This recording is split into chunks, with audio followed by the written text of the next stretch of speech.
सकाळ सकाळ मी तर झोपेतून उठलो, पण माझे डोळे अजून झोपेतच होते. कशी तर आंघोळ करून तयार झालो तर पोट म्हणते, मालक काहीतरी येऊ द्या. पोटाला म्हणलं, थांब रे ढेबरे.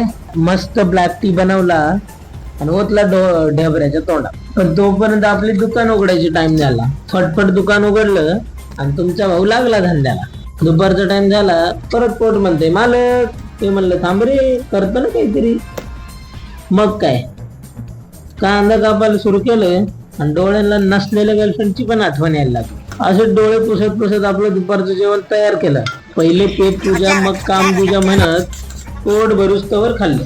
पोट तर भरलं, पण धंदा कुठं पाठ सोडतोय. लागलो परत धंद्याला. कसा बसा 5 पर्यंत बसलो.